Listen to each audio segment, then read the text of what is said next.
Greetings, students. This is a pre-activity to connect your STEM study of landforms, different types of habitats, and adaptations to those habitats.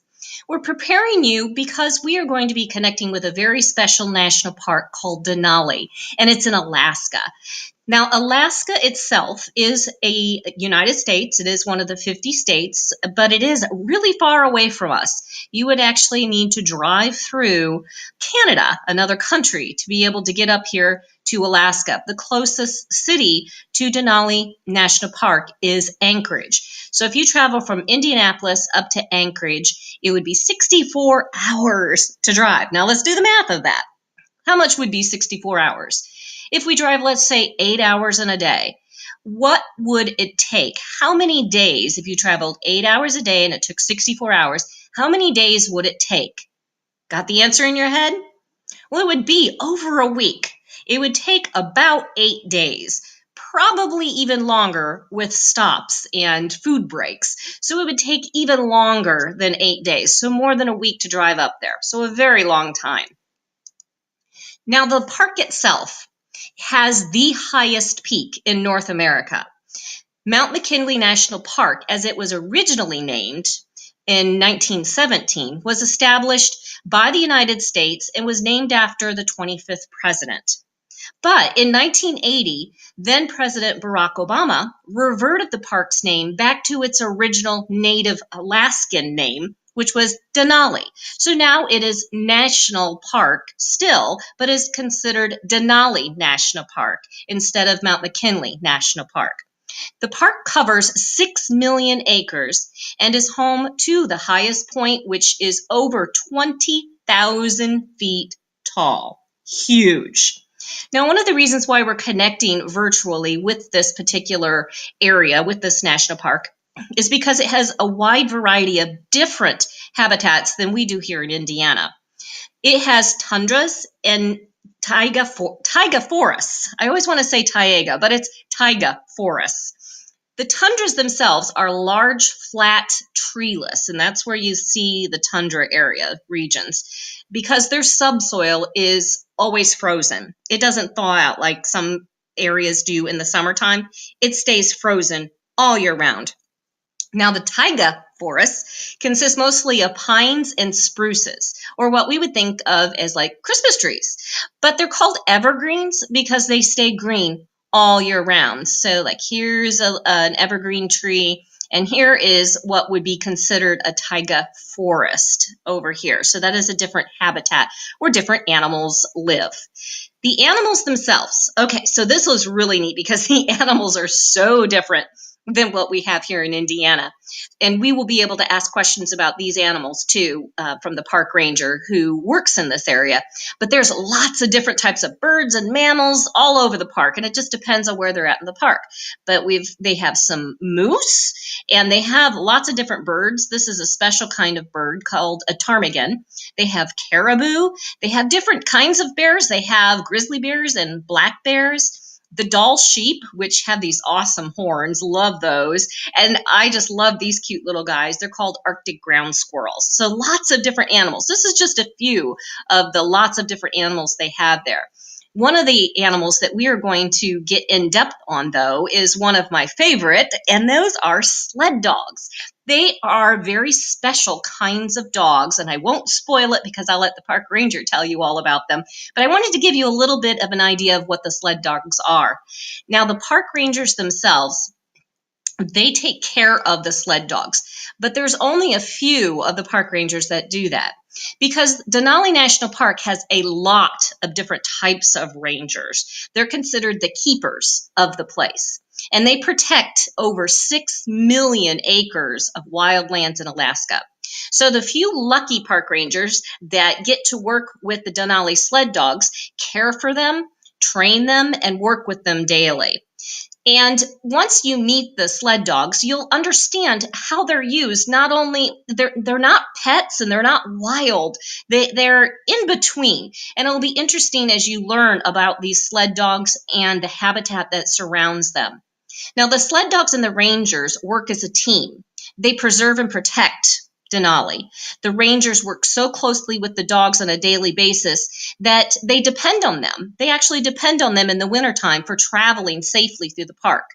Because of that close relationship, rangers have come to understand what characteristics are most important for helping those sled dogs be happy and hardworking in that very cold, snowy environment of Denali, or the adaptations, like you all are learning in your STEM. Okay, so now what I want to do is I want to have you watch a video that comes from Denali on, it's called Winter Patrol on the sled dogs. And I will be back with you shortly. Denali National Park and Preserve is home of the only working sled dog kennel in the National Park Service. Over 40,000 visitors attend sled dog demonstrations each summer. Well, good afternoon, folks. Yeah, my name is Ingrid, and I'm a seasonal ranger here at Denali National Park, and I'd like to welcome you up here to our sled dog kennels. Sled dogs are a Denali tradition.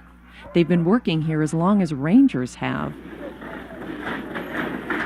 These sled dogs love to be scratched behind the ears and enjoy showing off a bit. But it's not until the winter, when most visitors have returned to warmer climes, that these dogs reveal their true mettle.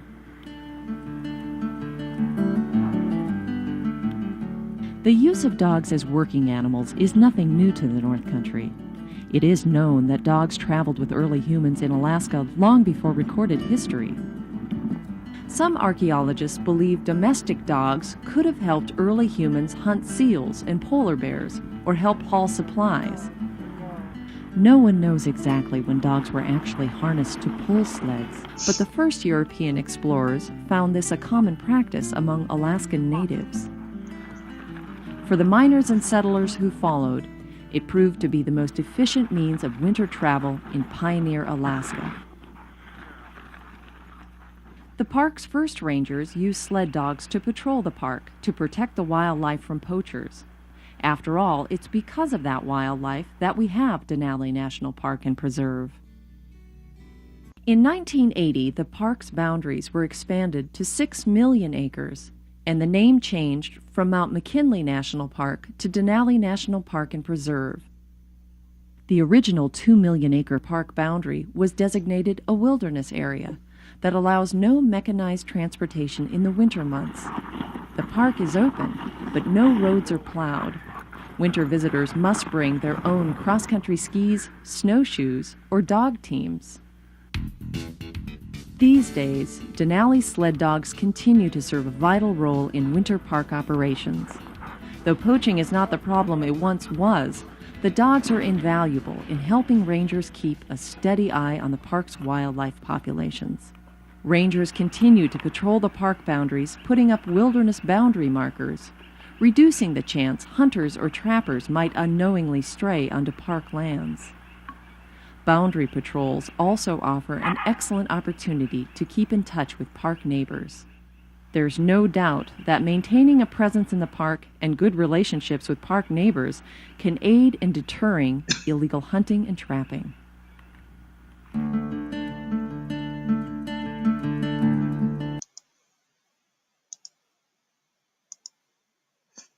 All right, so I'm back. I want to just go ahead and stop it there because that was the information that I wanted you to have. If you ever want to finish that video or see other videos, you can go to www.nps.gov,